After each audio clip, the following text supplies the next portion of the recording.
ಪುತ್ತೂರಿನಲ್ಲಿರುವಂತಹ ಕ್ಯಾಂಪ್ಕೋ ಸಂಸ್ಥೆಯ ಸುವರ್ಣ ಮಹೋತ್ಸವ ಕಾರ್ಯಕ್ರಮದಲ್ಲಿ ಕೇಂದ್ರ ಗೃಹ ಸಚಿವ ಅಮಿತ್ ಶಾ ಅವರು ಆಗಮಿಸಿದ್ದಾರೆ.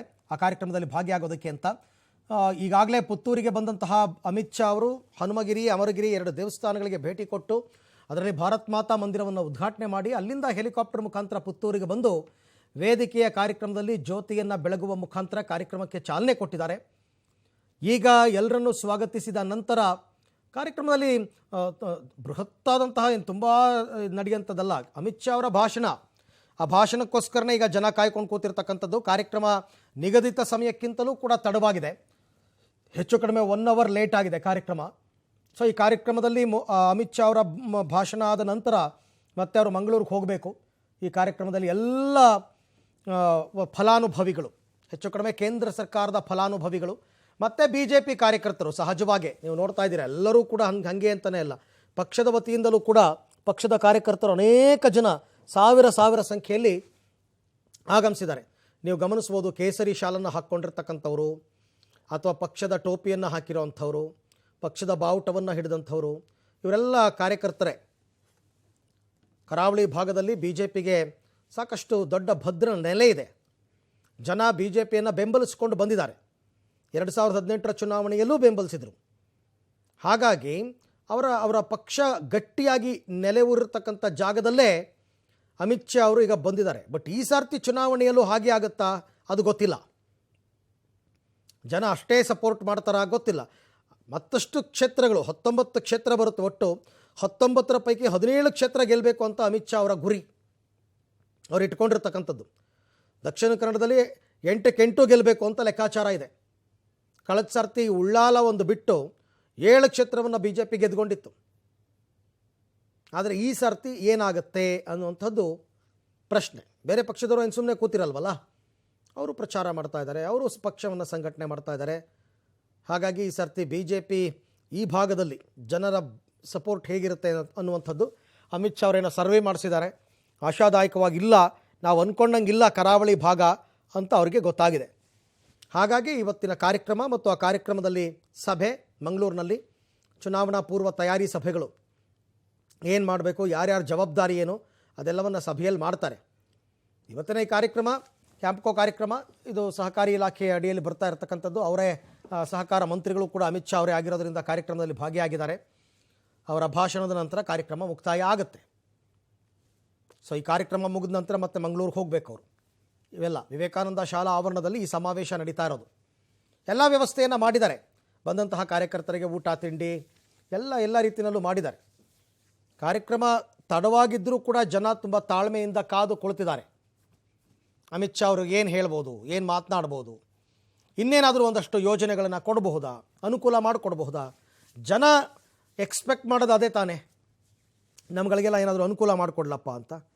ಸೊ ಕೇಂದ್ರ ಮತ್ತು ರಾಜ್ಯ ಸರ್ಕಾರ ಡಬಲ್ ಇಂಜಿನ್ ಸರ್ಕಾರ ಇರೋದರಿಂದ ಅದನ್ನು ನಿರೀಕ್ಷೆ ಮಾಡ್ತಾರೆ ಜನ. ಹಾಗಾಗಿ ಇವತ್ತಿನ ಈ ಕಾರ್ಯಕ್ರಮ ಕ್ಯಾಂಪ್ಕೋ ಸಂಸ್ಥೆಯ ಸುವರ್ಣ ಮಹೋತ್ಸವ ಕಾರ್ಯಕ್ರಮ, ಮತ್ತು ಅಲ್ಲಿ ಅಗ್ರಿ ಮಾಲ್ ಅಂತಂದ್ಬಿಟ್ಟು ಒಂದು ಉದ್ಘಾಟನೆ ಮಾಡ್ತಾರಂತೆ. ಅದೆಲ್ಲವೂ ಕೂಡ ಕಾರ್ಯಕ್ರಮದ ಒಂದು ಭಾಗ, ಈ ಕಾರ್ಯಕ್ರಮದ ಒಂದೊಂದು ಭಾಗ ಅಷ್ಟೇ. ಸೊ ಇದೆಲ್ಲವೂ ಕೂಡ ಪೂರ್ವ ನಿಗದಿ ಕಾರ್ಯಕ್ರಮಗಳಲ್ಲಿ ಭಾಗಿಯಾಗಿದ್ದಾರೆ ಅಮಿತ್ ಶಾ ಅವರು. ಮುಖ್ಯಮಂತ್ರಿ ಬಸವರಾಜ ಬೊಮ್ಮಾಯಿ, BS ಯಡಿಯೂರಪ್ಪ, ನಳಿನ್ ಕುಮಾರ್ ಕಟೀಲ್ ಮತ್ತು ರಾಜ್ಯ ಗೃಹ ಸಚಿವ ಆರಗ ಜ್ಞಾನೇಂದ್ರ ಇವರೆಲ್ಲರೂ ಕೂಡ ಇವತ್ತಿನ ಈ ಕಾರ್ಯಕ್ರಮದಲ್ಲಿ ಭಾಗಿಯಾಗಿರೋದನ್ನ ಕೂಡ ನಾವು ನೋಡ್ತಾ ಇದ್ದೀವಿ. ಡಿಜಿಟಲ್ ತಂತ್ರಜ್ಞಾನದ ತೆಂಗಿನಕಾಯಿ ಸಂಸ್ಕರಣಾ ಘಟಕ ಒಂದಿದೆ ಇಲ್ಲಿ. ಆ ಭಾಗದ ತೆಂಗಿನಕಾಯಿ ಬೆಳೆಗಾರರಿಗೆ ತುಂಬ ಉಪಯೋಗ ಆಗ್ತಕ್ಕಂಥ ಒಂದು ಆ ಘಟಕ, ಅದನ್ನು ಕೂಡ ಇವತ್ತು ಶಿಲಾನ್ಯಾಸವನ್ನು ಮಾಡ್ತಾ ಇದ್ದಾರೆ. ಅದೆಲ್ಲದಕ್ಕೂ ಕೂಡ ಮತ್ತು ಕೆಲವೊಂದು ರೈತ ಗೋದಾಮುಗಳು ಭದ್ರಾವತಿನಲ್ಲಿ ಕಟ್ಟಿದ್ದಾರೆ, ಅದಕ್ಕೆ ವರ್ಚುವಲ್ ಮುಖಾಂತರ ಚಾಲನೆ ಕೊಡ್ತಾರೆ ಇವತ್ತಿನ ಕಾರ್ಯಕ್ರಮದಲ್ಲಿ. ದೃಶ್ಯದಲ್ಲಿ ತಾವೀಗ ಗಮನಿಸ್ತಾ ಇದ್ದೀರಾ, ಕೇಂದ್ರ ಗೃಹ ಸಚಿವರಿಗೆ ಗೌರವಾರ್ಥವಾಗಿ ಅವರಿಗೆ ಸ್ವಾಗತವನ್ನು ಕೋರಿ ಶಾಲು ಹೊದಿಸಿ ಸನ್ಮಾನವನ್ನು ಮಾಡಲಾಗ್ತಾ ಇದೆ. To conclude, the newly formed ministry is aiming to strengthen the cooperative at the grassroots by making every village prosperous with the mantra of Sahakar se Samriddhi, and through this making the country prosperous. Sir, we at CAMCO are committed to our activity on the cooperative objectives and built a Saksham Camco in the years to come, and thus add value to the mantra Sahakar se Samriddhi, from cooperation to prosperity. Thank you one and all. Jai Hind, Jai Sahakar. ಆಗಮಿಸಿದ ಅತಿಥಿಗಳಿಗೆ ಹೂ ಮತ್ತು ಸ್ಮರಣಿಕೆಯನ್ನು ನೀಡುವ ಕಾರ್ಯಕ್ರಮ ನಡೀತಾ ಇದೆ. ಅಮಿತ್ ಶಾ ಅವರಿಗೆ ಈಗಾಗಲೇ ಸ್ಮರಣಿಕೆಯನ್ನು ನೀಡಿ ಗೌರವಿಸಿದ್ದೇವೆ. ಮುಂದೆ ಶ್ರೀ ಬಸವರಾಜ ಬೊಮ್ಮಾಯಿ ಅವರಿಗೆ ಸ್ಮರಣಿಕೆ ನೀಡುವಂತಹ ಕಾರ್ಯಕ್ರಮ. ಇದನ್ನು ಕ್ಯಾಂಪ್ಕೋ ಸಂಸ್ಥೆಯ ನಿರ್ದೇಶಕರುಗಳು ನಡೆಸಿಕೊಡಬೇಕು ಅಂತ ಕೇಳಿಕೊಳ್ತಾ ಇದ್ದೇವೆ. ಮತ್ತೆ ಶ್ರೀ BS ಯಡಿಯೂರಪ್ಪ ಅವರಿಗೆ,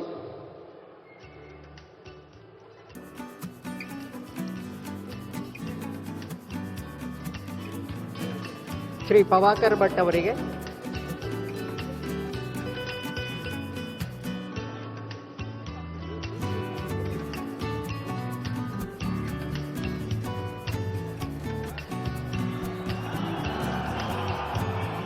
ಶ್ರೀ ಪ್ರಭಾಕರ್ ಭಟ್ ಅವರಿಗೆ,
ಎಲ್ಲ ಗಣ್ಯರಿಗೂ ಕೂಡ ಸ್ಮರಣಿಕೆಯನ್ನು ಕೊಟ್ಟು ಕ್ಯಾಂಪ್ಕೋ ಸಂಸ್ಥೆ 50 ವರ್ಷವನ್ನು ಪೂರೈಸಿರುವಂತಹ ಹಿನ್ನೆಲೆಯಲ್ಲಿ ಆ ನೆನಪಿನ ಸ್ಮರಣಿಕೆಗಳು ಪ್ರತಿಯೊಬ್ಬರಿಗೂ ಕೂಡ ಬಂದಿರತಕ್ಕಂಥವರಿಗೆ ಗೌರವವನ್ನು ಸಲ್ಲಿಸಿದ್ದಾರೆ ಕಾರ್ಯಕ್ರಮದಲ್ಲಿ. ಇದೆಲ್ಲ ಆದ ನಂತರ ಒಂದು ಮುಖ್ಯ ಅತಿಥಿಗಳ ಭಾಷಣ ಕೂಡ ಇರುತ್ತೆ ಈ ಕಾರ್ಯಕ್ರಮದಲ್ಲಿ. ಬಸವರಾಜ ಬೊಮ್ಮಾಯಿ ಅವರು ಮತ್ತು ಕೇಂದ್ರ ಗೃಹ ಸಚಿವರಾದ ಅಮಿತ್ ಶಾ ಅವರು ಈ ಕಾರ್ಯಕ್ರಮದಲ್ಲಿ ಭಾಗಿಯಾಗಿದ್ದಾರೆ. ಎಲ್ಲ ರಾಜ್ಯದ ಕೆಲ ಮಂತ್ರಿಗಳೆಲ್ಲ, ಈಗ ಸುನೀಲ್ ಕುಮಾರ್ ಅವರಿದ್ದಾರೆ, ಎಸ್ ಟಿ ಸೋಮಶೇಖರ್ ಅವರಿದ್ದಾರೆ, ಅವರೆಲ್ಲರೂ ಕೂಡ ಕಾರ್ಯಕ್ರಮದಲ್ಲಿದ್ದಾರೆ. ಸೊ ಹಾಗಾಗಿ ಒಂದಷ್ಟು ನಿರೀಕ್ಷೆಗಳು ಈ ಕಾರ್ಯಕ್ರಮದಲ್ಲಿದ್ದಾರೆ. ಒಂದು ವಿಶೇಷವಾದಂತಹ ಒಂದು ಪೇಟವನ್ನು ಹಾಕಿ ಅಮಿತ್ ಶಾ ಅವರಿಗೆ ಗೌರವವನ್ನು ಸಲ್ಲಿಸಿದ್ದಾರೆ. ನೋಡ್ತಾ ಇದ್ದೀರಾ ದೃಶ್ಯದಲ್ಲಿ ತಾವೀಗ. ನೆನಪಿನ ಕಾಣಿಕೆಗಳು ಪ್ರತಿ ಬಾರಿ ಅವರು ಜಿಲ್ಲೆಗೆ ಅಥವಾ ಪ್ರತಿ ಬಾರಿ ಆಗಮಿಸಿದಾಗ ಆಯಾ ಜಿಲ್ಲೆಗಳಲ್ಲಿ ಒಂದು ನೆನಪಿನ ಕಾಣಿಕೆಯನ್ನು ಕೊಡ್ತಕ್ಕಂಥದ್ದು ಪದ್ಧತಿ. ಸೊ ಹಾಗಾಗಿ ಆ ಕಾಣಿಕೆಗಳನ್ನೆಲ್ಲವನ್ನು ಕೂಡ ಅವರಿಗೆ ಕೊಟ್ಟಿದ್ದಾರೆ. ಕಲ್ಲಡ್ಕ ಪ್ರಭಾಕರ್ ಭಟ್ ಅವರು ಕೂಡ ಕಾರ್ಯಕ್ರಮದಲ್ಲಿದ್ದಾರೆ. Foundation stone for the Campco agrimall Puttur. ಪುತ್ತೂರಿನಲ್ಲಿ ಸ್ಥಾಪಿಸಲಾಗಿರುವ ಕೃಷಿ ಮಳಿಗೆಗೆ ಅಡಿಗಲ್ಲನ್ನು ಹಾಕುತ್ತಿರುವುದು.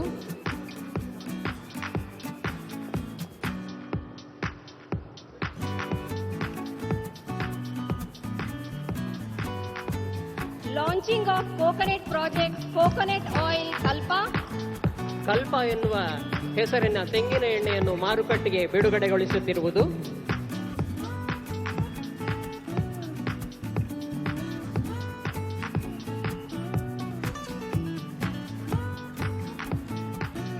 Inauguration of Campco warehouse ಭದ್ರಾವತಿಯಲ್ಲಿ ನಿರ್ಮಿಸಿದ ಕ್ಯಾಂಪ್ಕೋ ಗೋದಾಮಿನ ಉದ್ಘಾಟನೆ.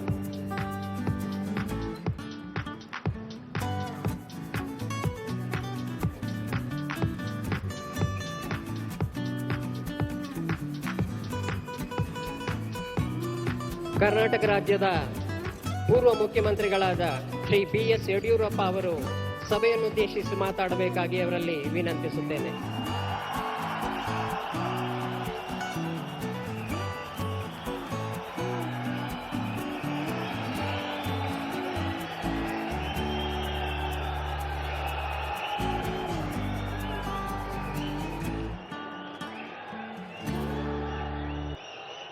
ಆಧುನಿಕ ಸರ್ದಾರ್ ವಲ್ಲಭಾಯ್ ಪಟೇಲ್ ಅಂತಾನೆ ಕರೆಸ್ಕೊಂತ ಇರುವಂತ ಕೇಂದ್ರದ ಸನ್ಮಾನ್ಯ ಗೃಹ ಸಚಿವರಾದಂಥ ಅಮಿತ್ ಶಾ ಜಿಯವರೇ, ಬಸವರಾಜ ಬೊಮ್ಮಾಯಿ ಅವರೇ ಮುಖ್ಯಮಂತ್ರಿಗಳು, ಡಾಕ್ಟರ್ ಪ್ರಭಾಕರ್ ಭಟ್ರೆ, ಮಾನ್ಯ ಜ್ಞಾನೇಂದ್ರ ಅವರೇ, ಸೋಮಶೇಖರ್ ಅವರೇ, ಕಿಶೋರ್ ಕೊಡ್ಗೆ ಅವರೇ, ಜನ್ನನ್ಮಠ್ಜಿಯವರೇ, ಶ್ರೀನಿವಾಸ್ ಪೂಜಾರಿ ಅವರೇ, ಉಳಿದೆಲ್ಲ ವೇದಿಕೆ ಮೇಲಿರುವಂಥ ಮುಖಂಡರೇ, ಇಷ್ಟು ದೊಡ್ಡ ಸಂಖ್ಯೆಯಲ್ಲಿ ಬಹಳ ಹೊತ್ತಿಂದ ಕಾದಿರುವಂಥ ನಮ್ಮೆಲ್ಲ ಅಣ್ಣ ತಮ್ಮಂದಿರೇ, ತಾಯಂದಿರೇ, ಮಾಧ್ಯಮದ ಸ್ನೇಹಿತರೆ, ದೇಶದ ಅನೇಕ ಜ್ವಲಂತ ಸಮಸ್ಯೆಗೆ ಪರಿಹಾರ ಹುಡುಕಿ ಇಡೀ ಜಗತ್ತೇ ಮೆಚ್ಚೋ ರೀತಿಯಲ್ಲಿ ದೇಶದ ಆಡಳಿತ ನಡೆಸ್ತಾ ಇರುವಂತ ಮಾನ್ಯ ನರೇಂದ್ರ ಮೋದಿಜಿಯವರು, ಪ್ರಧಾನಿಯವರು, ಗೃಹ ಸಚಿವರು ಅಮಿತ್ ಶಾ ಜಿಯವರಿಗೆ ನಾವೆಲ್ಲ ಅಭಿನಂದನೆಯನ್ನು ಸಲ್ಲಿಸೋಣ. ಜಗತ್ತಿನ ಯಾವುದೇ ಶಕ್ತಿ ಇವರಿಬ್ಬರ ಒಂದು ಪರಿಶ್ರಮಕ್ಕೆ ಸಾಟಿ ಇಲ್ಲ ಅಂತದ್ದು ನಿಮಗೆಲ್ಲ ಗೊತ್ತಿರುವಂತ ಸಂಗತಿ. ದೇಶವನ್ನ ಅಭಿವೃದ್ಧಿ ಪಥದಲ್ಲಿ ತಗೊಂಡೋಗೋದ್ರಲ್ಲಿ ನರೇಂದ್ರ ಮೋದಿಯವರು, ಅಮಿತ್ ಶಾ ಜಿಯವರ ಕೊಡುಗೆ ಅಪಾರವಾದಂತಹದ್ದು ಅಂತ ನಿಮಗೆಲ್ಲ ಗೊತ್ತಿರುವಂತ ಸಂಗತಿ. 50 ವರ್ಷಗಳ ಹಿಂದೆ ರೆಡ್ ಟೆಪಿಸಂ ತಾಂಡವಾಡ್ತಿದ್ದ ಸಮಯದಲ್ಲಿ ಸಹಕಾರ ರಂಗದ ಮೂಲಕ ಒಂದು ಸಂಸ್ಥೆಯನ್ನು ಆರಂಭಿಸುವುದು ಅಂದರೆ ಅದೊಂದು ಕಷ್ಟ ಸಾಧ್ಯವಾದ ಪ್ರಕ್ರಿಯೆ ಆಗಿತ್ತು. ಇಂತಹ ಸಂದರ್ಭದಲ್ಲಿ ಅಡಕೆ ಬೆಳೆಗಾರರಿಗೆ ಅವರ ಸಂಕಷ್ಟ ಕಾಲದಲ್ಲಿ ಸಹಕಾರಿ ರತ್ನ ಸನ್ಮಾನ್ಯ ದಿವಂಗತ ಸುಬ್ರಾಯ ಭಟ್ರು ಆರಂಭಿಸಿದ ಸಂಸ್ಥೆ ಇಂದು ಹೆಮ್ಮರವಾಗಿ ಬೆಳೆದಿದೆ ಅಂದರೆ ಅದರ ಹಿಂದಿನ ನೈಜ ಸಾಮಾಜಿಕ ಕಳಕಳಿಯ ಕಾರಣ. ಕಾಲಕ್ರಮೇಣ ಸಂಸ್ಥೆ ವತಿಯಿಂದ ಅಡಕೆ ಬೆಳೆಯ ಸಂಶೋಧನಾ ಕೇಂದ್ರ, ಕೊಕ್ಕೋ ಖರೀದಿ, ರಬ್ಬರ್ ಖರೀದಿ ಮುಂತಾದ ರೈತಪರ ಕಾರ್ಯಕ್ರಮಗಳನ್ನು ಹಾಕಿಕೊಂಡು ಇಂದಿನ ಸುವರ್ಣ ಮಹೋತ್ಸವದ ಸಂದರ್ಭದಲ್ಲಿ ತೆಂಗಿನ ಎಣ್ಣೆಯನ್ನು ತಯಾರಿಸುವತ್ತ ಹೆಜ್ಜೆ ಇಟ್ಟಿದೆ. ಉತ್ತರ ಕರ್ನಾಟಕದಲ್ಲಿ ಪವನಯಂತ್ರ ಮತ್ತು ಪುತ್ತೂರಿನಲ್ಲಿ ಸೌರಶಕ್ತಿಯ ಮೂಲಕ ಗ್ರೀನ್ ಎನರ್ಜಿಗೆ ಒತ್ತು ನೀಡಿದೆ. ಕಾರ್ಖಾನೆಗೆ ಬೇಕಾದ ವಿದ್ಯುತ್ ಉತ್ಪಾದನೆಯಲ್ಲಿ ಸ್ವಾವಲಂಬನೆ ಸಾಧಿಸಿದ ಕ್ಯಾಂಪ್ಕೋ ಪರಿಸರ ಸ್ನೇಹಿ ಸಂಸ್ಥೆ. ಸಹಕಾರ ರಂಗದ ಮೂಲದಿಂದ ಬಂದಿರುವ ಈ ಸಂಸ್ಥೆ ಯಾವುದೇ ಬಹುರಾಷ್ಟ್ರೀಯ ಸಂಸ್ಥೆಗಳಿಂದ ಕಡಿಮೆ ಇಲ್ಲದ ರೀತಿಯಲ್ಲಿ ವ್ಯವಹಾರ ನಡೆಸಿ ಲಕ್ಷಾಂತರ ರೈತರ, ಸಾವಿರಾರು ಕಾರ್ಮಿಕರ ಬದುಕಿಗೆ ನೆಲೆಯನ್ನು ಒದಗಿಸಿದೆ. ಇಂದು ಇಲ್ಲಿಗೆ ಕೇಂದ್ರ ಗೃಹ ಮತ್ತು ಸಹಕಾರ ಸಚಿವರಾಗಿರುವ ಶ್ರೀಮತಿ ಅಮಿತ್ ಶಾ ಜಿಯವರು ಆಗಮಿಸಿದ್ದಾರೆ. ಅವರು ಮುಂದಿನ ದಿನಗಳಲ್ಲಿ ಕೇಂದ್ರ ಸರ್ಕಾರದ ವತಿಯಿಂದ ಈ ಸಂಸ್ಥೆಯ ಬೆಳವಣಿಗೆಗೆ ಬೇಕಿರುವ ಎಲ್ಲ ಸವಲತ್ತುಗಳನ್ನು ನೀಡುತ್ತಾರೆ ಎಂಬ ಭರವಸೆ ನಿಮಗೂ ಇದೆ, ನನಗೂ ಇದೆ. ಸನ್ಮಾನ್ಯ ನರೇಂದ್ರ ಮೋದಿಜಿಯವರ ಆತ್ಮನಿರ್ಭರ ಭಾರತ ನೂತನ ಕೈಗಾರಿಕಾ ನೀತಿಗಳನ್ನು, ಪ್ರಯೋಜನಗಳನ್ನು ಪಡೆದುಕೊಂಡು ಈ ಸಂಸ್ಥೆ ಜಾಗತಿಕವಾಗಿ ಬೆಳೆಯಲಿ ಹಾಗೂ ಇನ್ನೂ ಹೆಚ್ಚಿನ ಶ್ರೇಯಸ್ಸಿನ ಕಾಣಲಿ ಅಂತ ಆಶಿಸುತ್ತಾ ನನ್ನೆರಡು ಮಾತುಗಳನ್ನು ಮುಗಿಸ್ತೇನೆ. ಧನ್ಯವಾದಗಳು, ನಮಸ್ಕಾರ. ಭಾರತ್ ಮಾತಾ ಕಿ. ಎರಡು ಕೈ ಎತ್ತಿ ಹೇಳಬೇಕು, ಭಾರತ್ ಮಾತಾ ಕಿ. ಪ್ರಧಾನಿ ನರೇಂದ್ರ ಮೋದಿಜಿಯವರಿಗೆ, ಗೃಹ ಸಚಿವ ಅಮಿತ್ ಶಾ ಜಿಯವರಿಗೆ ಭಾರತ್ ಮಾತಾ ಕಿ.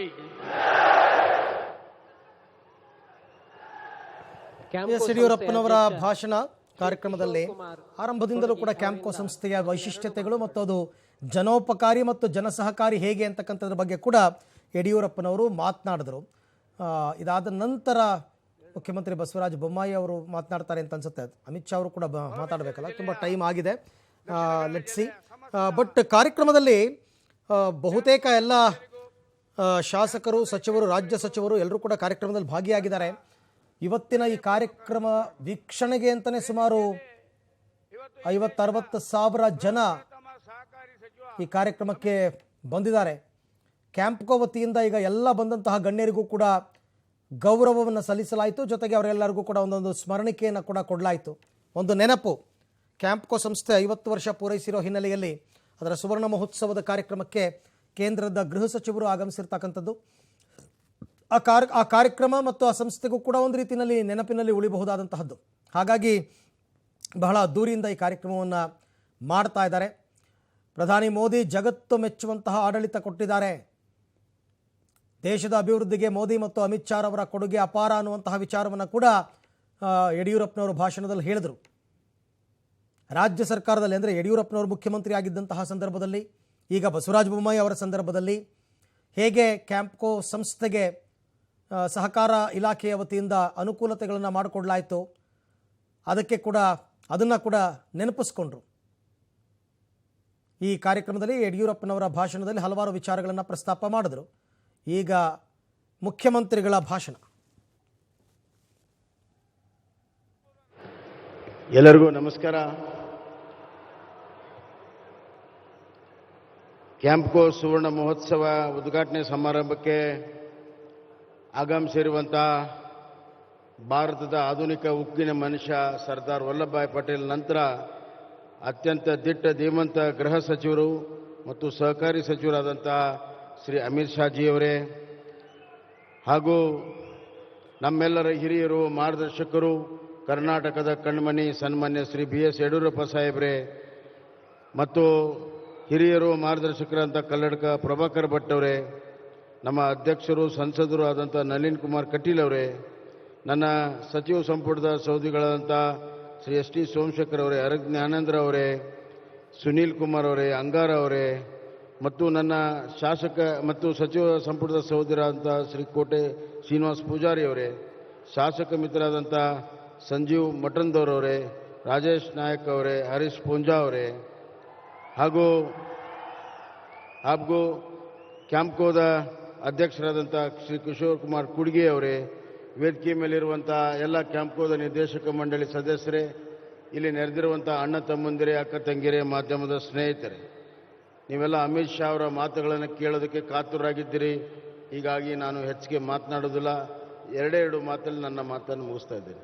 ಬಂಧುಗಳೇ, ಕ್ಯಾಂಪ್ಕೋ ಇದೊಂದು ಯಶೋಗಾಥೆಯ ಒಂದು ಕತೆ. ಜನರಿಂದ ಜನರಿಗೋಸ್ಕರ ಒಂದು ಸಂಸ್ಥೆ ಹುಟ್ಟಿ 50 ವರ್ಷ ಅತ್ಯಂತ ಯಶಸ್ವಿಯಾಗಿ ಇವತ್ತು ವ್ಯಾವಹಾರಿಕ ಆರ್ಥಿಕ ರಂಗದಲ್ಲಿ ಪ್ರಗತಿ ಆಗ್ತಾ ಇದೆ ಅಂತಂದರೆ ಇದು ನಿಜವಾಗಲೂ ಕೂಡ ಒಂದು ಮಾದರಿಯ ಸಂಸ್ಥೆ.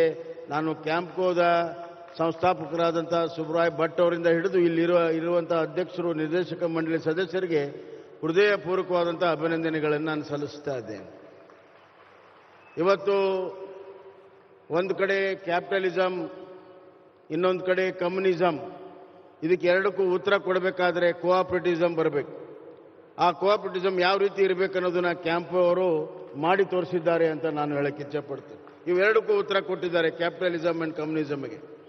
ಕೋಆಪರೇಟಿಸಮ್ನಲ್ಲಿ ಜನರಿಂದ ಜನರಿಗೋಸ್ಕರ ಇರ್ತದೆ, ಮತ್ತು ವಿಶೇಷವಾಗಿ ರೈತರು ಬೆಳೆದಿರುವಂತಹ ಬೆಳೆಗಳು, ಈ ಪ್ರದೇಶದ ಪ್ರಮುಖ ಬೆಳೆ ಅಡಿಕೆ 73ರಲ್ಲಿ ಈ ಸಂಸ್ಥೆ ಕಟ್ಟಿ ಅದಕ್ಕೆ ಒಂದು ರಕ್ಷಣೆಯನ್ನು ಕೊಟ್ಟಿದ್ದಾರೆ, ಮಾರುಕಟ್ಟೆ ರಕ್ಷಣೆಯನ್ನು ಕೊಟ್ಟಿದ್ದಾರೆ. 80ರ ದಶಕದಲ್ಲಿ ಕೋಕೋ ಅಂತಾರಾಷ್ಟ್ರೀಯ ಮಟ್ಟದಲ್ಲಿ ಕುಸಿದಾಗ ಈ ಭಾಗದ ಜನರಿಗೆಗೋಸ್ಕರ ಅದನ್ನು ಖರೀದಿ ಮಾಡಿ ಅದಕ್ಕೆ ದೊಡ್ಡ ಶಕ್ತಿಯನ್ನು ತುಂಬಿ ಚಾಕ್ಲೇಟ್ ಫ್ಯಾಕ್ಟರಿಯನ್ನು ಮಾಡಿ ಇವತ್ತು 26,000 ಮೆಟ್ರಿಕ್ ಟನ್ ಚಾಕ್ಲೇಟ್ ಉತ್ಪಾದನೆ ಮಾಡುವಂತಹ ಕೋಆಪರೇಟಿವ್ ವಲಯದಲ್ಲಿ ಯಾವುದಾದ್ರೂ ಇದ್ರೆ ಇಡೀ ಭಾರತ ದೇಶದಲ್ಲಿ ಅದು ಕ್ಯಾಂಪ್ಕೋ ಅಂತ ಅತ್ಯಂತ ಹೆಮ್ಮೆಯಿಂದ ನಾನು ಹೇಳಕ್ಕೆ ಇಚ್ಛೆಪಡ್ತೇನೆ.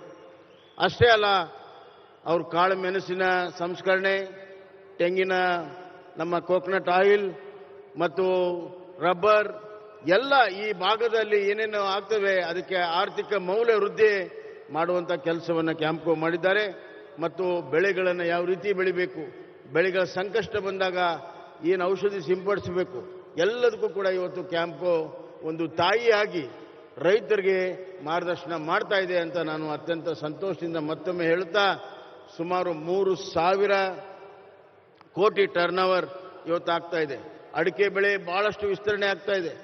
ಇವತ್ತು ನಮ್ಮ ಕಡೆ ಎಲ್ಲ ದೊಡ್ಡ ಪ್ರಮಾಣದಲ್ಲಿ ಅಡಿಕೆ ಬೆಳೀತಾ ಇದ್ದೇವೆ. 6,11,000 ಹೆಕ್ಟೇರ್ ಪ್ರದೇಶದಲ್ಲಿ ಇವತ್ತು ಅಡಿಕೆ ಬೆಳೀತಾ ಇದೆ. ಆದರೆ ಇದಕ್ಕೆ ಬಹಳಷ್ಟು ಸವಾಲುಗಳಿದೆ. ಮೊನ್ನೆ ಬಿಳಿ ಚುಕ್ಕಿ ರೋಗ ಅದನ್ನು ನಿವಾರಣೆ ಮಾಡೋದಕ್ಕೆ ಬಹಳಷ್ಟು ಸೆಣಸಾಡಬೇಕಾಯಿತು. ಅರಕನ್ಯಾಂದ್ರ ಅವರು ಅಡಿಕೆ ಟಾಸ್ಕ್ ಫೋರ್ಸ್ನ ಅಧ್ಯಕ್ಷರಲ್ಲಿದ್ದಾರೆ. ಅವರು ಎಲ್ಲರನ್ನು ವಿಶ್ವವಿದ್ಯಾಲಯದವ್ರನ್ನ ಭಾರತ ಸರ್ಕಾರದ ತಂತ್ರ ಇವರು ನಮ್ಮ ವೈದ್ಯಕೀಯ ವಲಯದಲ್ಲಿ ಈ ಕೃಷಿ ವಲಯದಲ್ಲಿ ಯಾರು ಇದ್ದಾರೆ ಪರಿಣಿತರನ್ನು ಕರ್ಕೊಂಡು ಬಂದು ಎಲ್ಲವನ್ನು ಕೂಡ ನಿಯಂತ್ರಣ ಮಾಡುವಂಥ ಪ್ರಯತ್ನ ಮಾಡಿದ್ದಾರೆ.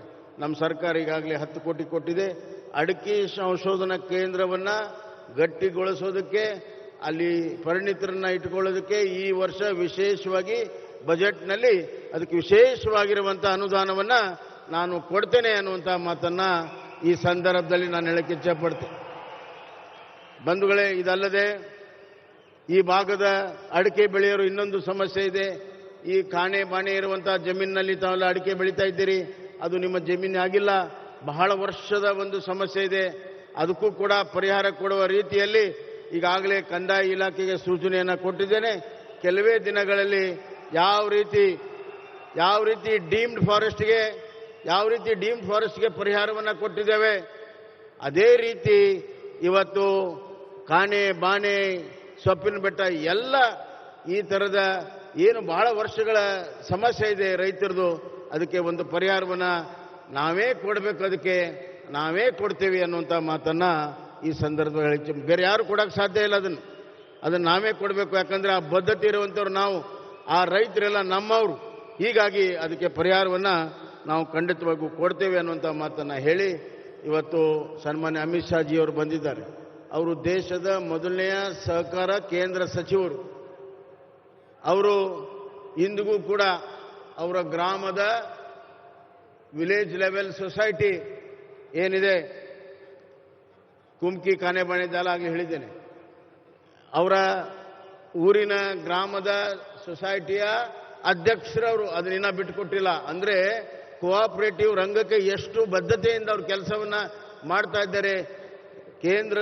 ರಾಷ್ಟ್ರದ ಗೃಹ ಸಚಿವರಾದರೂ ಕೂಡ ತಮ್ಮ ಸೊಸೈಟಿಯನ್ನು ಇಂದಿಗೂ ಕೂಡ ಪ್ರತಿಷ್ಠಿಸ್ತಾ ಇದ್ದಾರೆ. ಅಂಥವ್ರ ಕೈಯಲ್ಲಿ ಇವತ್ತು ಕೋಆಪರೇಟಿವ್ ಸೆಕ್ಟರ್ ಇದೆ.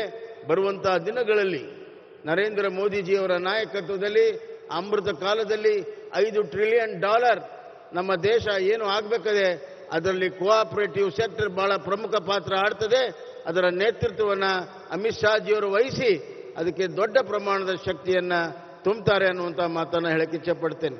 ಬಂಧುಗಳೇ, ಈ ವೇದಿಕೆ ಮೇಲೆ ಇನ್ನೊಂದು, ಈ ವರ್ಷ ಬಜೆಟ್ನಲ್ಲಿ ನಮಗೆ ರೈಲ್ವೆಗೆ, ನ್ಯಾಷನಲ್ ಹೈವೇಗೆ ಬಹಳ ದೊಡ್ಡ ಪ್ರಮಾಣದ ಅನುದಾನ ನರೇಂದ್ರ ಮೋದಿಜಿಯವರ ಸರ್ಕಾರ, ಅಮಿತ್ ಶಾ ಜಿಯವರ ಸರ್ಕಾರ ಕೊಟ್ಟಿದೆ. ನಾನು ಈ ವೇದಿಕೆ ಮುಖಾಂತರ ಅವರಿಗೆ ಅಭಿನಂದನೆ ಸಲ್ಲಿಸ್ತೇನೆ. ದಾಖಲೆ ಪ್ರಮಾಣ 7,500 ಕೋಟಿ ರೂಪಾಯಿ ಇವತ್ತು ರೈಲ್ವೆದಿಂದ ಇವತ್ತು ನಮ್ಮ ಕರ್ನಾಟಕಕ್ಕೆ ಅನುದಾನ ಬಂದಿದೆ. ಅದಕ್ಕಾಗಿ ನಾನು ಪ್ರಧಾನಮಂತ್ರಿಗಳಿಗೆ ಅಭಿನಂದನೆ ಸಲ್ಲಿಸ್ತೇನೆ. ಇವತ್ತು ಅಮಿತ್ ಶಾ ಜಿಯವರು ಇಲ್ಲಿ ಬಂದು ಮತ್ತೊಮ್ಮೆ ಈ ಕರಾವಳಿ ಪ್ರದೇಶಕ್ಕೆ ದೊಡ್ಡ ಶಕ್ತಿಯನ್ನು ತುಂಬಿದ್ದಾರೆ, ಮಾರ್ಗದರ್ಶನವನ್ನು ಮಾಡ್ತಾರೆ. ಅವರ ಸದಾ ಕೃಪಾ ಈ ಭಾಗದ ಜನರ ಮೇಲೆ, ಕರ್ನಾಟಕದ ಜನರ ಮೇಲೆ ಇರಲಿ ಅಂತ ಕೇಳಿಕೊಂಡು ಮತ್ತೊಮ್ಮೆ ತಮಗೆಲ್ಲರೂ ಕೂಡ ವಂದಿಸಿ ಕ್ಯಾಂಪ್ಗೆ ಅಭಿನಂದನೆ ಸಲ್ಲಿಸಿ ಅಮಿತ್ ಶಾ ಜಿಯವರಿಗೆ ನಾನು ಕೃತಜ್ಞತೆ ಆಗಿದ್ದೇನೆ, ಅಭಿನಂದನೆ ಅಂತ ಹೇಳಿ ನನ್ನ ಮಾತನ್ನು ಮುಗಿಸ್ತೇನೆ. ಧನ್ಯವಾದಗಳು. ಮುಖ್ಯಮಂತ್ರಿಗಳು ಮಾತನಾಡ್ತಾ ಇದ್ರು, ಕ್ಯಾಂಪ್ಗೋ ಸಂಸ್ಥಾಪಕರನ್ನ ಕೊಂಡಾಡಿದರು ಮುಖ್ಯಮಂತ್ರಿಗಳು. ಸೊ ಅದು ಜನರಿಗಾಗೆ ಹುಟ್ಟಿದಂಥ ಸಂಸ್ಥೆ ಅಂತ ಹೇಳಿದ್ದು, ಇಡೀ ಜಗತ್ತಿಗೆ ಈ ಸಂಸ್ಥೆ ಮಾದರಿ ಆಗಿದೆ ಅನ್ನಂತೆಲ್ಲ ಹೇಳಿದ್ದಾರೆ. ಎಲ್ಲ ರೀತಿಯಾದಂಥ ಸಹಕಾರವನ್ನು ಕೂಡ ನೀಡ್ತೀವಿ ಅನ್ನೋ ಮಾತನ್ನು ಹೇಳಿದ್ದಾರೆ.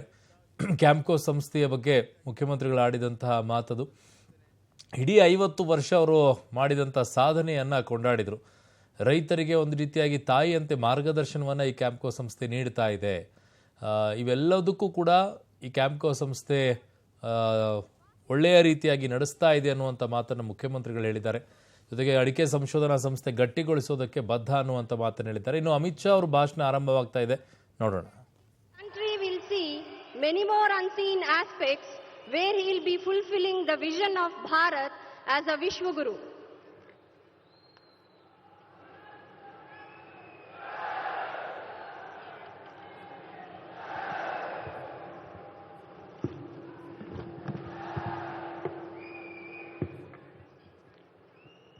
मेरे साथ बोलिए, भारत माता की। क्यों भाई, क्या हो गया आप लोगों की आवाज को? पुत्तूर के लोगों की आवाज ऐसी है क्या? मोदी जी त्रिपुरा में है, वहां तक आवाज जानी चाहिए। दोनों हाथ उठाइए, उठाइए दोनों हाथ। कर्नाटक में भाजपा सरकार बनाने के संकल्प की मुट्ठी बींचिए और प्रचंड आवाज से बोलिए, भारत माता की, भारत माता की, भारत माता की। मंच पर उपस्थित भारतीय जनता पार्टी के वरिष्ठ नेता, कर्नाटक के पूर्व मुख्यमंत्री श्रीमान बीएस येदुरप्पा जी, कर्नाटक के मुख्यमंत्री और हमारे नेता श्रीमान बसवराज बोम्माई जी, संस्कृति मंत्री कर्नाटक श्री वी सुनील कुमार जी, अरागा ज्ञानेंद्र जी, गृह मंत्री कर्नाटक श्री एस.टी. सोमशेखर जी, सहकारिता मंत्री कर्नाटक श्री अंगारा एस, मंत्री कर्नाटक श्री कोटा श्रीनिवास पुरी जी, मंत्री कर्नाटक सरकार, भारतीय जनता पार्टी के अध्यक्ष श्रीमान नलिन कुमार कटील जी, डॉक्टर भट्ट साहब, अध्यक्ष विवेकानंद विद्यावर्धक संघ, कैम्पको के अध्यक्ष ए किशोर कुमार कोडगी जी, कैम्पको का पूरा बोर्ड ऑफ डायरेक्टर, निर्देशक गण और आज यहां पर कैम्पको के साथ जुड़े हुए सभी आए हुए भाइयों बहनों, मैंगलोर और केरल के किसान भाइयों को प्रणाम कर कर मेरी बात की मैं शुरुआत करना चाहता हूं। आज मैं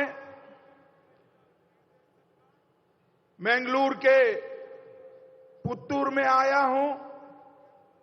ये बहुत पवित्र भूमि है। अरब सागर और पश्चिमी घाट से घिरा हुआ एक क्षेत्र परशुराम की सृष्टि के नाम से भी पूरे विश्व में विख्यात है। अनेक धार्मिक परंपराएं, सांस्कृतिक परंपराएं ये अविभाजित दक्षिण कन्नड़ के जिले के अंदर पाई जाती है। अभी अभी मैंने कांतारा देखा है। कांतारा देखकर मुझे मालूम पड़ा कि कितनी समृद्ध परंपराओं का ये प्रदेश है। मैंगलोर इकलौता शहर है राज्य का जहां समुद्र, एयरपोर्ट, रेलवे और सड़क चारों दृष्टि से व्यापार हो पाए। इस प्रकार का ये समृद्ध इलाका मैंगलोर की पुण्य भूमि को मैं बार बार प्रणाम करने यहां आया हूं। तब रानी अब्बक्का को भी प्रणाम करना चाहता हूं। इसके साथ मंगला देवी और कादरी मंजूनाथ मंदिर को भी, महालिंगेश्वर मंदिर को भी प्रणाम कर कर मेरी बात की शुरुआत करना चाहता हूं। मित्रों, देश भर में बहुत कम क्षेत्र है जो विषम भौगोलिक परिस्थिति होने के बावजूद, जियोग्राफिकल कंडीशन ठीक न होने के बावजूद कृषि से, खेती से, एग्रीकल्चर से देश को समृद्ध बनाते हैं। सुपारी, नारियल, काली मिर्च, रबड़, काजू और धान, चावल की खेती इस क्षेत्र के किसान के पसीने की महक के साथ हमारे गुजरात के लोग आपकी सुपारी खाकर हमेशा मैंगलोर को याद करते हैं। आपके प्रदेश के साथ मेरे प्रदेश का अटूट रिश्ता है। आप पसीना बहाकर सुपारी उगाते हो, हम सुपारी खाकर पसीना बहाते हैं। दोनों के बीच में बड़ा गहरा नाता है।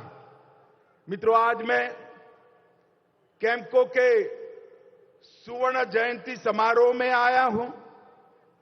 मुझे जब निमंत्रण मिला तब मैं सोचता था जाऊं न जाऊं, मगर कैम्पको की गतिविधियां जब मैंने देखी, इसकी प्रगति देखी, तो मैंने निर्णय कर दिया इस देश के कोऑपरेटिव मिनिस्टर के नाते इस मल्टी स्टेट कोऑपरेटिव में निश्चित जाना चाहिए।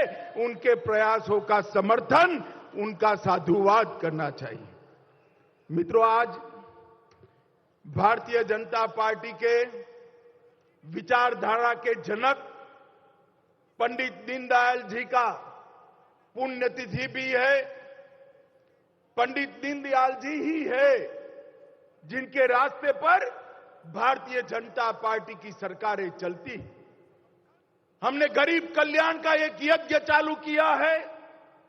हर गरीब को घर, घर के अंदर बिजली, घर के अंदर पानी, घर में गैस का सिलेंडर, घर में शौचालय, घर में 5 लाख तक का हेल्थ इंश्योरेंस और मुफ्त अनाज, और हर किसान को हर साल 6,000 रुपया, ये दीनदयाल जी के अंत्योदय के सिद्धांत के अनुरूप है, वहीं से पैदा हुआ है। समग्र देश के अंदर भारतीय जनता पार्टी की सरकारें राष्ट्रीय सुरक्षा, राष्ट्र की समृद्धि और गरीबों के कल्याण को समर्पित है। पंडित दीनदयाल जी ने एकात्म मानववाद के दर्शन के अंदर ये तीनों कंसेप्ट को, ये तीनों विचारों को समाहित किया और इसको आगे बढ़ाया था। उनकी निर्मम हत्या हुई थी आज ही के दिन मुगलसराय रेलवे स्टेशन पर। आज मैं उनको बड़े मन के साथ करोड़ों भारतीय जनता पार्टी के कार्यकर्ताओं की ओर से प्रणाम कर कर श्रद्धांजलि देना चाहता हूं। मित्रों, यहां पर कैम्पको के एग्री मॉल का शिलान्यास हुआ। 1,50,000 वर्ग फुट का एग्रो मॉल, जिसके अंदर कृषि के सारे साधन, सारी मशीनरी, कीटनाशक, उर्वरक, फर्टिलाइजर, बीज और स्टोरेज, ये सारी व्यवस्थाएं उपलब्ध हो, ऐसा पूरे भारत में अपने आप में ये पहला एग्री मॉल कोऑपरेटिव बेसिस पर चलने वाला है। मैं कैम्पको के सारे निर्देशक मंडल को बहुत बहुत बधाई और बहुत बहुत साधुवाद देना चाहता हूं।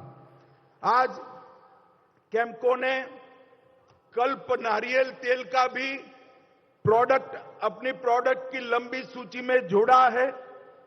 कैम्पको का भंडार गृह लगभग 13,750 स्क्वायर फीट का भद्रावती में बना है। इसका भी आज उद्घाटन मुझे करने का सौभाग्य मिला है। The central arecanut and cocoa marketing and processing cooperative limited 50 साल पूरे किए हैं। 50 साल कोई भी संस्था जब समाप्त करती है तब उसके संचालकों की प्रामाणिकता का वो सर्टिफिकेट होती है कि ये कोऑपरेटिव ने प्रामाणिकता के साथ किसानों का और अपने सदस्यों का सेवा करने का काम किया है। 1973 में दूरदर्शी किसान नेता श्री वाराणसी सुब्रैया भट्ट द्वारा स्थापित एक कोऑपरेटिव आज फल फूल कर एक विशाल वट वृक्ष बना है।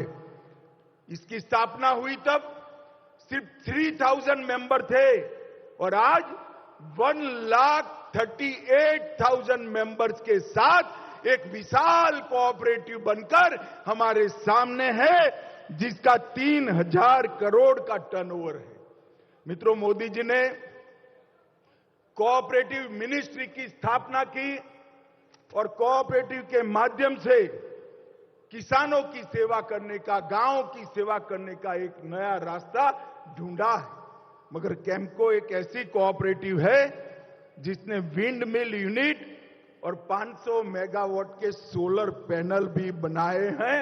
160 ब्रांचेस के साथ 2000 वर्कर के साथ 2700 करोड़ रुपए का टर्नओवर एक कैम्पको में आपका कितना विश्वास है, भरोसा है, उसको बताता है।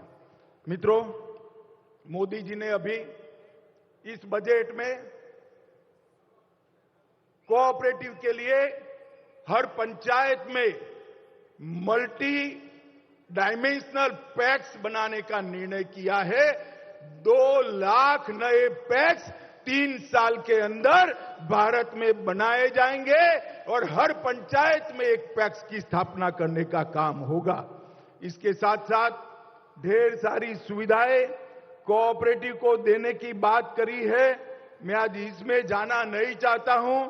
मैं तो सिर्फ आज कैम्पको वालों को बधाई देने के लिए आया था और मेरा एक दूसरा भी काम है जो मेरी पार्टी का काम है।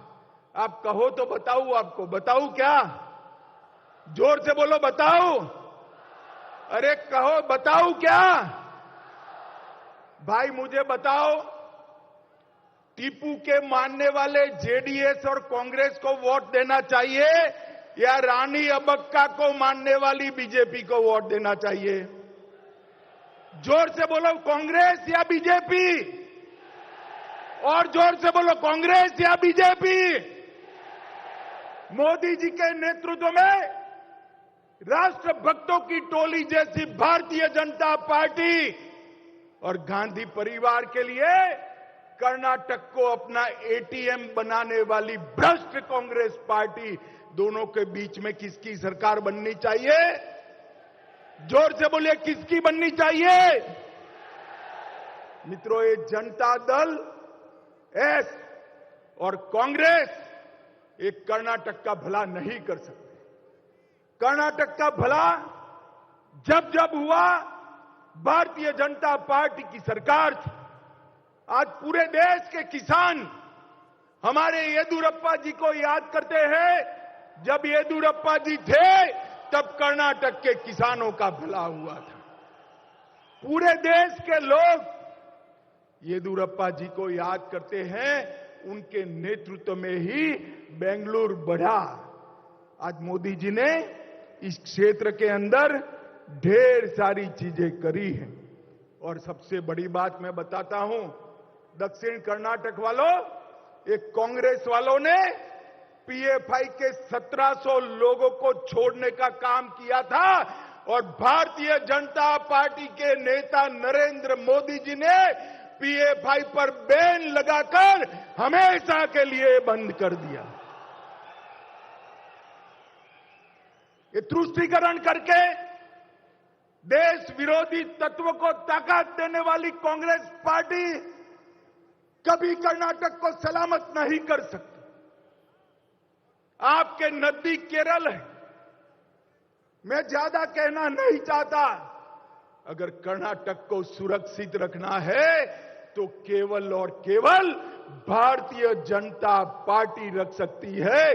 नरेंद्र मोदी के नेतृत्व में कर्नाटक की भाजपा सरकार रख सकती है। मित्रों, मोदी जी ने देश को सुरक्षित करने का काम किया।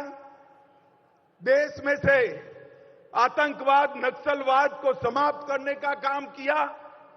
अरे मुझे बताओ दक्षिण कर्नाटक वालों, ये कश्मीर जो है हमारा है या नहीं है? जोर से बोलो, है या नहीं है? धारा 370 जानी चाहिए थी या नहीं जानी चाहिए थी? ये कांग्रेस और जेडीएस दोनों, जब मैं धारा 370 हटाने का बिल लेकर खड़ा हुआ कि मत हटाइए मत हटाइए, मैंने कहा भला क्यों ना हटाए भाई बताओ। तूने कहा कश्मीर में खून की नदियां बह जाएगी।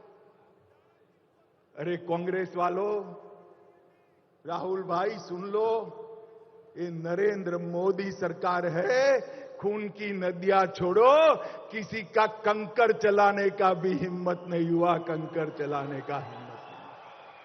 और मोदी जी ने 5 अगस्त 2019 को धारा 370 को समाप्त कर कश्मीर को हमेशा के लिए भारत माता का मुकुट बना देने का काम ये नरेंद्र मोदी जी ने किया। दक्षिण कर्नाटक में हाइड्रोजन ऊर्जा संयंत्र स्थापित करने के लिए प्रोजेक्ट लेकर हम आ रहे हैं। 104 एकड़ गंजी माथा औद्योगिक क्षेत्र में प्लास्टिक पार्क स्थापित किया जा रहा है। कैंपको उसको और मजबूत करने जा रहे हैं। इस क्षेत्र के मछुआरों के लिए अलग मंत्रालय बनाया, सहकारिता के लिए अलग मंत्रालय बनाया और प्रधानमंत्री मत्स्य संपदा योजना के माध्यम से तटवर्ती जिले में गहरे समंदर में भी मछली पकड़ने के लिए हम उसको सहायता कर रहे हैं। अल्पसंख्यक छात्रों के लिए भी 1000 सीटों की क्षमता वाला छात्रावास बनाया। मैंगलोर और बेंगलोर को स्टार्टअप का हब बनाया और इसके साथ साथ श्री नारायण गुरु आवासीय विद्यालय बनाया और लगभग 34,850 हेक्टेयर भूमि आदिवासी भाइयों को देने का काम हमारे बसवराज बोम्बई जी की सरकार ने किया है, भारतीय जनता पार्टी की सरकार ने की। भारत सरकार ने सीढ़ी घाट में टनल रोड बनाने का काम किया। इससे पोर्ट के ट्रांसपोर्टेशन में बड़ी सुविधा होने वाली है। एमएसपी योजना के अंतर्गत उबले हुए चावल खरीदने का काम हमारी कर्नाटक सरकार ने किया। बसवराज जी के लिए एक बार ताली बजा दो सभी लोग भाई। ये तेलंगाना वाले उबले हुए चावल नहीं खरीदते हैं और हमारे बसवराज जी उबले हुए चावल खरीदकर किसानों के साथ चट्टान की तरह बैठे हैं। मित्रों, मोदी जी ने अभी मैंगलोर दौरे में 3800 करोड़ रुपए के विभिन्न परियोजनाओं की नींव डाली। मैंगलोर पोर्ट के अपग्रेडेशन के लिए 5 योजनाएं 1000 करोड़ की हम लेकर आए और मैंगलोर रिफाइनरी में 1830 और 630 करोड़ का 2500 करोड़ रुपए का एक्सपांशन का प्रोग्राम भी भारतीय जनता पार्टी की सरकार ने बनाया है। मित्रों, ये कांग्रेस और जेडीएस कभी कर्नाटक का भला नहीं कर सकते। जेडीएस को वोट मतलब कांग्रेस को वोट, भाजपा को वोट मतलब नए भारत के नए कर्नाटक को वोट। ये बात आप सभी लोग याद कर रखना। मित्रों, आज हम थोड़ा लेट चल रहे हैं। चुनाव में मैं फिर से आऊंगा और दिल खोलकर आपसे बात करूंगा, मगर आज इस मंच से सुवर्ण जयंती के मौके पर फिर से एक बार कैंपको के पूरे बोर्ड ऑफ डायरेक्टर को, भाई सभी लोग खड़े हो जाइए, जरा खड़े हो जाइए, पूरे बोर्ड ऑफ डायरेक्टर को बहुत बहुत बधाई देना चाहता हूं कि एक अच्छी कोऑपरेटिव आपने चलाई है। आप भी ताली बजाकर इनका स्वागत करिए, जोर से स्वागत करिए मित्रों। और अंत में आप लोगों को पूछना चाहता हूं, भाजपा सरकार बनाएंगे क्या? जोर से बोलो, हाथ ऊपर उठाकर बनाएंगे? कमल के निशान पर बटन दबाएंगे?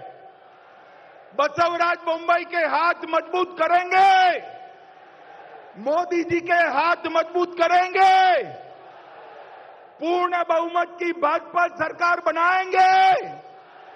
तो मेरे साथ दोनों हाथ उठाइए, विजय के संकल्प की मुट्ठी बींचिए और प्रचंड आवाज से बोलिए, भारत माता की,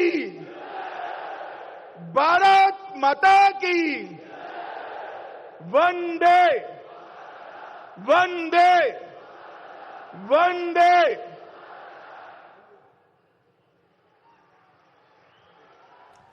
ಸೊ ಇದು ಅಮಿತ್ ಶಾ ಅವರ ಭಾಷಣ. ರಾಜಕೀಯವಾಗಿ ಅವ್ರು ಏನು ಮಾತನಾಡಬೇಕಾಗಿತ್ತೋ ಆ ವಿಚಾರಗಳನ್ನೆಲ್ಲ ಮಾತನಾಡಿದರು. PFI ಬ್ಯಾನ್ ಮಾಡಿರುವಂಥ ವಿಚಾರ, ಕಾಂಗ್ರೆಸ್ ಅವ್ರ ಮೇಲಿದ್ದಂಥ 1700 ಕೇಸ್ಗಳನ್ನು ಹೇಗೆ ತೆಗೆದುಹಾಕಿದ್ರು ಅನ್ನುವಂಥ ವಿಚಾರ, ನಾವು ಬಂದು PFIನ ಹೇಗೆ ಬ್ಯಾನ್ ಮಾಡಿದ್ವಿ ಅಂತ ಹೇಳಿ, ಜೊತೆಗೆ ಕಾಶ್ಮೀರದ ವಿಚಾರದಲ್ಲಿ 370 ತೆಗೆದುಹಾಕಿರುವಂಥ ವಿಚಾರ, ಅದಾದಮೇಲೆ ರಕ್ತಪಾತ ಆಗುತ್ತೆ ಅಂತೆಲ್ಲ ಹೇಳಿದರು. ಅಲ್ಲಿ ಏನೂ ಆಗೋಕ್ಕಾಗಲಿಲ್ಲ, ಆ ರೀತಿಯಾಗಿ ನಾವು ಮಾಡಿದ್ದೀವಿ. ಸೊ ಹಾಗಾಗಿ ಯಾರು ಗೆಲ್ಲಿಸ್ತೀರಾ ನೀವು ಈ ಬಾರಿ ಅನ್ನುವಂಥದ್ದನ್ನೆಲ್ಲ ಕೇಳಿದರು. ಒಂದು ಕಡೆಗೆ ಟಿಪ್ಪು ನಂಬುವಂಥ ಕಾಂಗ್ರೆಸ್ಸು JDSಗೆ ಓಟ್ ಕೊಡ್ತೀರಾ, ಇಲ್ಲ ರಾಣಿ ಅಬ್ಬಕ್ಕನ್ನು ನಂಬುವಂಥ BJPಗೆ ಓಟ್ ಕೊಡ್ತೀರಾ ಅನ್ನುವಂಥ ಕೇಳಿದರು. ಅಲ್ಲಿ ಅನೇಕರು ಹೇಳ್ತಾ ಇದ್ದಂಥ ಘೋಷಣೆಗಳನ್ನು ಕೂಗಿದ್ದಾರೆ, ಮತ್ತೊಂದಿಷ್ಟು ಬಲಪಡಿಸಿ ಅಂತ. ಕರಾವಳಿ ಭಾಗದಲ್ಲಿ ಈಗಾಗಲೇ 19 ಸೀಟ್ಗಳಲ್ಲಿ 17 ಸೀಟ್ BJPಗೇನೇ ಇದೆ. ದಕ್ಷಿಣ ಕನ್ನಡದಲ್ಲಿ ಕಾಂಗ್ರೆಸ್ JDS ವಿರುದ್ಧ ಅಮಿತ್ ಶಾ ವಾಗ್ದಾಳಿಯನ್ನು ಮಾಡಿದ್ದಾರೆ. ನಿಮಗೆ ಟಿಪ್ಪು ವಿರೋಧಿಸುವ ಪಕ್ಷ ಬೇಕು ಅಥವಾ ರಾಣಿ ಅಬ್ಬಕ್ಕ ಪಕ್ಷ ಬೇಕು ಅಂತ ಕೇಳಿದ್ದಾರೆ. ಕಾಶ್ಮೀರ್ ನಮ್ದೋ ಅಲ್ವೋ ಹೇಳಿ ಅಂತಲೂ ಪ್ರಶ್ನೆಗಳನ್ನು ಕೇಳಿದರು. ಮತದಾರರನ್ನ ಅಮಿತ್ ಶಾ ಅವರು ಪ್ರಶ್ನಿಸಿ ಯಾರ ಪರವಾಗಿ ನೀವು ಇರ್ತೀರಾ ಅನ್ನೋದನ್ನು ಹೇಳಿ ಅನ್ನೋದನ್ನು ಹೇಳಿದ್ದಾರೆ. ಮತ್ತೊಮ್ಮೆ ಕಾಂಗ್ರೆಸ್ JDS ವಿರುದ್ಧ ಅಮಿತ್ ಶಾ ಅವರ ವಾಗ್ದಾಳಿ ಮುಂದುವರೆದಿದೆ. ಟಿಪ್ಪು ತಂದರು, PFI ತಂದರು, ಕಾಶ್ಮೀರ ವಿಚಾರವನ್ನು ಇಲ್ಲಿ ಅಮಿತ್ ಶಾ ಅವರು ತಂದು ಹೇಳಿದ್ದಾರೆ. ಮತದಾರರನ್ನ ಪ್ರಶ್ನೆ ಮಾಡಿದ್ದಾರೆ ಅಮಿತ್ ಶಾ ಅವರು.